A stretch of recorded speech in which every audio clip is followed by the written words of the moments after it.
Greetings, I'm Brother Antonio from Believers of the Way Israelites. I want to give all praises to the Most High God of the Bible by way of His Son. I want to thank you for choosing this video, and the topic of this video is Matthew chapter 15, Christ and the Canaanite woman. So in this video, I'll be reviewing the account of Christ and the Canaanite woman in Matthew chapter 15.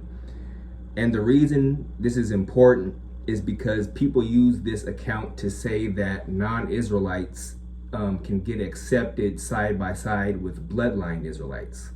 And I'm here to teach that that's not true, and that this account is actually proving that heathen are beneath Israelites and that they get less than the Israelites. There is no equal salvation to be found in these verses. So we're going to get straight into it.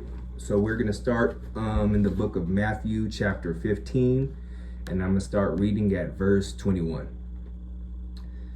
Then Jesus went thence and departed into the coast of Tyre and Sidon. Now I'm going to touch on this later in the video, because this is also very important. Verse 22, and behold, a woman of Canaan came out of the same coasts, and cried unto him, saying, Have mercy on me, O Lord, thou son of David. My daughter is grievously vexed with the devil. So Christ is in the coasts of Tyre and Sidon, and a woman of Canaan comes to him and asks him to heal her daughter. Verse 23, but he answered her not a word, and his disciples came and besought him, saying, Send her away, for she crieth after us. Verse 24, but he answered and said, I am not sent, but unto the lost sheep of the house of Israel.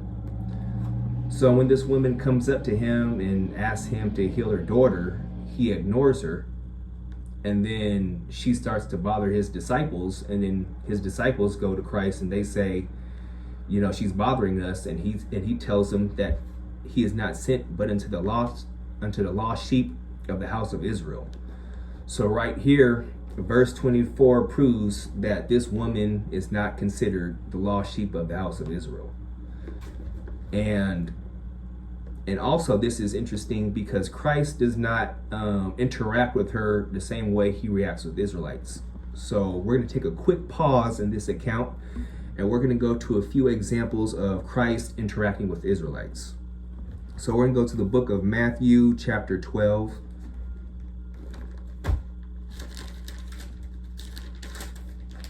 And we're going to read verses 9 through 13. And when he was departed thence, he went into their synagogue. So Christ goes into a synagogue. Verse 10. And behold, there was a man which had his hand withered. And they asked him, saying, Is it lawful to heal on the Sabbath days, that they might accuse him? So he's in the synagogue and he sees a man with a withered hand. And they asked him, Is it lawful to heal on the Sabbath days? Verse 11, and he said unto them, What man shall there be among you that shall have one sheep, and if it fall into a pit on the Sabbath day, will he not lay hold on it and lift it out? How much then is a man better than a sheep? Wherefore is it lawful to do well on the Sabbath days? He saith unto the man, Stretch forth thine hand, and he stretched it forth, and it was restored whole, like as the other. So this is a good example, because Christ, not only is he healing this man on the Sabbath day, but he says that this man is better than a sheep. And he's very compassionate to this man. Like he's telling these people that if you see your brother struggling on the Sabbath day, you're supposed to help him. Christ was very, I would say, enthusiastic on helping this brother, and he said that this brother was better than a sheep. And he's saying that even if a sheep was in a ditch on the Sabbath, you would help it. So, okay. So now we're going, and he didn't make this guy, he didn't ignore this guy, and yeah, so he didn't ignore this guy. He said he was better than the sheep, and he was very enthusiastic to help him. So now let's get another account of Christ interacting with his fellow people, his fellow Israelites who want to get healed. So we're going to go to the book of Matthew chapter 9. And we're going to be reading verses 27 through 30. And when Jesus departed thence, 2 blind men followed him, crying and saying, Thou son of David, have mercy on us. And when he was come into the house, the blind men came to him, and Jesus saith unto them, Believe ye that I am able to do this? They said unto him, Yes, Lord. Then touched he their eyes, saying, According to your faith, be it unto you. And their eyes were opened, and Jesus straitly charged them, saying, See that no man know it. So 2 blind men come up to Christ. They asked him to be healed, and he asked them if they have faith, and they're healed. So when you're reading accounts of Christ healing people, and that was just 2, I'm not going to go into all of them. But when you see accounts of Christ healing people, most notably the Israelites, they need to have faith in order to be healed. So faith is I would say a prerequisite to getting healed in the time of Christ if you're an Israelite. Like, not just any Israelite was going up to Christ and being healed. It was those who believed in that faith. So we see that an Israelite has to have faith in order to get healed by Christ. So when we go back to Matthew chapter 15, because people like to harp on the fact that Christ complimented her faith. But that's not new. Every single person that Christ healed had faith. So that's not something important to give to this heathen woman. So let's continue to analyze this account. So we left off at verse 24. I'm going to read that again. But he answered and said, I am not sent but unto the lost sheep of the house of Israel. So this heathen woman is not of the lost sheep of the house of Israel. Verse 25. Then came she and worshipped him, saying, Lord, help me. But he answered and said, It is not meat to take the children's bread and to cast it to dogs. So he's referring to her as a dog now. So these other people, the Israelites, get healed without too much hard time. She gets ignored first, and now she's continuing to beg, and Christ just called her a dog. So now we're going to get some scriptures about dogs now to see that this is not the best thing for him to call her. So we're going to go to Matthew chapter 7 first. And we're going to read verse 6. This is Matthew chapter 7 and verse 6. Give not that which is holy unto the dogs, neither cast ye your pearls before swine, lest they trample them under their feet and turn again to rend you. So he said, and this is red leather, this is Christ speaking, and this is kind of interesting because this is after he's telling people not to judge. As soon as he gets finished telling people not to judge, in verse 5, verse 6, he says, give not that which is holy unto dogs. So even though Christ is telling you not to judge people, there's certain categories of people like dogs that even Christ doesn't want you to deal with. And he says, don't give that which is holy. And we know that holy means set apart. So give not that which is set apart unto the dogs. So the dogs would be something that Christ considered not set apart. And that's what he called this woman. Let's get some more scriptures on dogs. Let's go to Psalms chapter 59. Just 2 more on dogs. So we're going to go to Psalms chapter 59 and we're going to read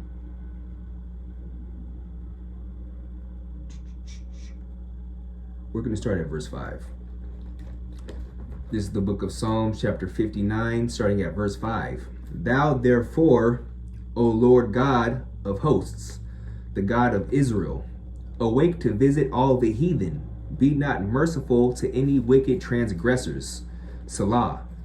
They return at evening. They make a noise like a dog and go around about the city. Behold, they belch out with their mouth. Swords are in their lips. for who, they say, doth hear? But thou, O Lord, shalt laugh at them. Thou shalt have all the heathen in derision. So, at the beginning in verse 5, it's addressing the heathen that they're speaking to. And it says that they make a noise like a dog. And it's going about how they're messing everything up. Because, dogs, especially untrained dogs, are always messing stuff up and getting into stuff. So we see that the term dog is not a favorable term in the Bible. And just one more example. We're going to go to the book of Revelations, chapter 22, to also see that the term dog is not a favorable term at all. This is the book of Revelation, chapter 22, and I'm starting at verse 14. Blessed are they that do his commandments, that they may have right to the tree of life and may enter in through the gates to the city. For without are dogs and sorcerers and whoremongers and murderers and idolaters and whosoever loveth and maketh a lie.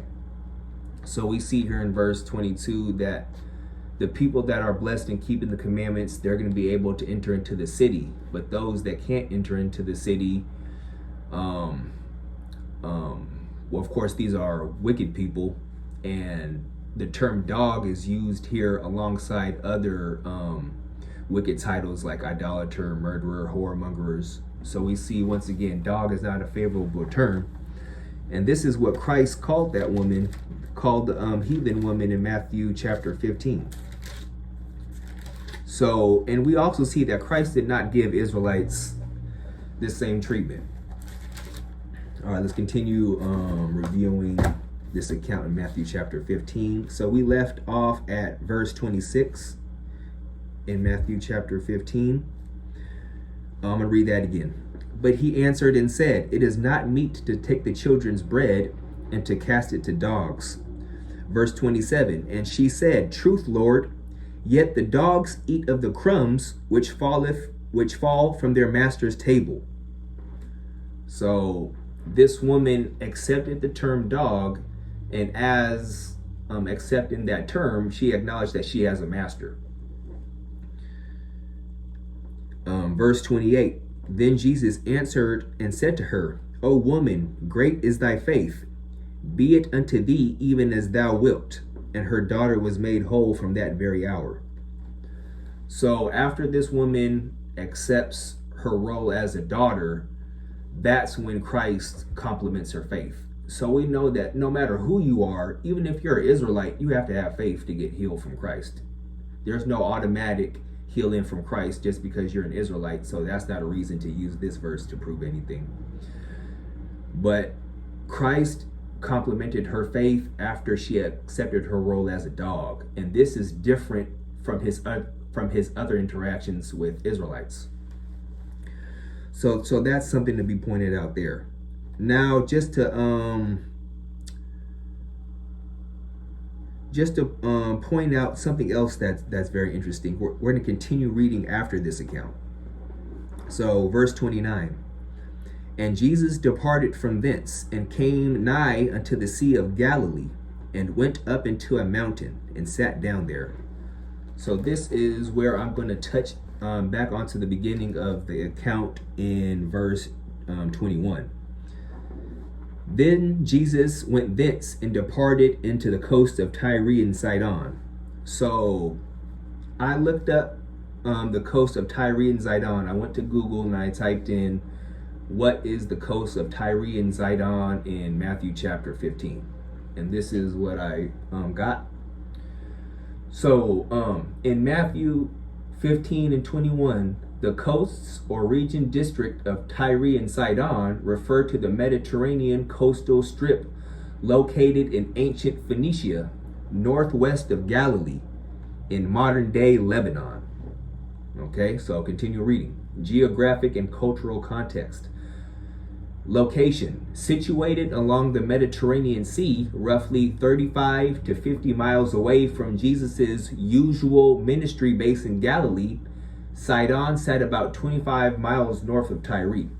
So Christ was not in the place that he normally was teaching. Okay, so that's important to know. Gentile territory. Unlike Jewish Galilee or Judea, this region was outside the borders of Israel and heavily Gentile. Okay, so once again, this is all important information. Cultural reputation.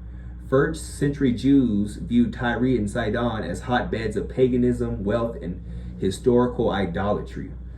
So when Christ met this heathen woman, he was in heathen territory.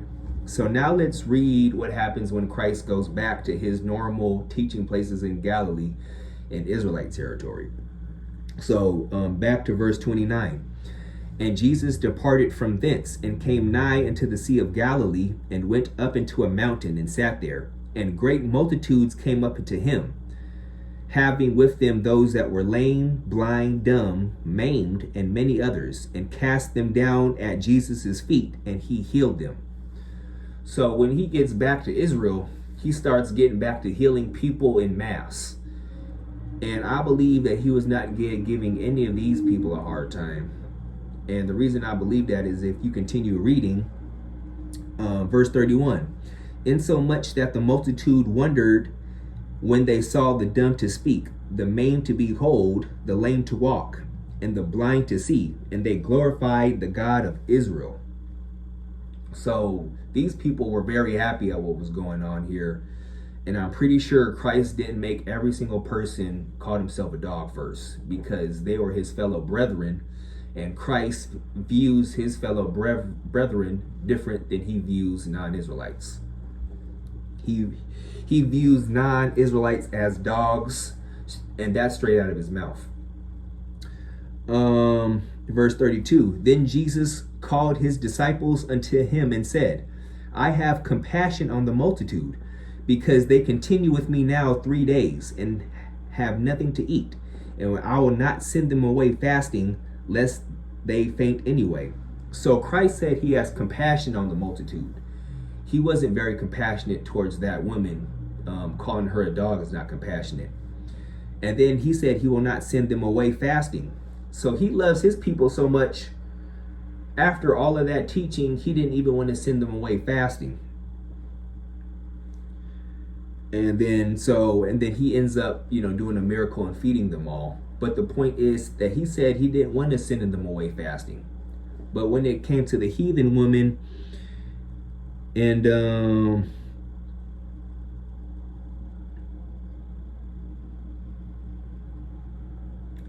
in verse 23, his disciples wanted to send the heathen woman away. And after his disciples said, send her away, Christ agreed and said he's not sent to the lost sheep of the house of Israel. And that's how he treated the heathen woman. But his fellow people, he didn't want to send them away. He was healing them, and he made sure, and he did a miracle to feed them all. He barely even wanted to do a miracle to heal the heathen lady's child. So I hope that this was a good analyzation of the account of the Canaanite woman in Matthew chapter 15. I hope you learned that Christ views his own people differently than he views non-Israelites. And as you continue to read through the Gospels, that'll help give you a better perspective to understand the rest of the Gospels and the New Testament as we see more interaction with so-called Gentiles. Okay, so I'm Brother Antonio with Believers of the Way Israelites, and thank you for watching.